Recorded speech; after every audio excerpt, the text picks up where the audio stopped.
నమస్తే, welcome to 4 sides TV. యాత్ర 2 cinema release సందర్భంగా విశాఖలోని సినిమా హాల్స్ వద్ద సందడి వాతావరణం నెలకొంది. రాష్ట్ర ముఖ్యమంత్రి జగన్మోహన్ రెడ్డి జీవిత వృత్తాంతాన్ని ఆధారంగా తీసుకుని యాత్ర 1కి సీక్వెల్ గా యాత్ర 2 చిత్రం రూపొందిస్తున్నారు. సినిమా చూసేందుకు వైసీపీ నేతలు, కార్యకర్తలు పెద్ద ఎత్తున సినిమా థియేటర్స్ వద్దకు చేరుకుని సినిమా చూసేందుకు ఆసక్తి చూపిస్తున్నారు.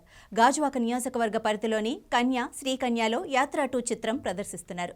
కార్యకర్తలతో కలిసి యాత్ర 2 సినిమా చూసేందుకు వచ్చిన నియోజకవర్గ ఎమ్మెల్యే అభ్యర్థి ఊరుకోటి రామచంద్రరావుతో మా వైజాగ్ ప్రతినిధి చంద్రశేఖర్ ఫేస్ టు ఫేస్. మొత్తానికి చూసుకుంటే యాత్ర 2 ప్రభంజనం సృష్టిస్తుందంటూ కూడా వైసీపీ నేతలంతా కూడా చెప్తున్న పరిస్థితి. ఇప్పటికే థియేటర్లు మొత్తం కూడా ప్రేక్షకులతో నిండిపోయిందంటూ కూడా చెప్తున్నారు. పెద్ద ఎత్తున కార్యకర్తలంతా కూడా సినిమా హాల్ వద్ద కోలాటం సృష్టించినటువంటి పరిస్థితి.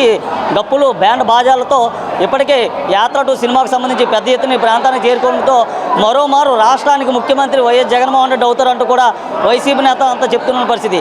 వీడియో జర్నలిస్ట్ భరత్తో చందు, 4 సైడ్స్ టీవీ, విశాఖపట్నం.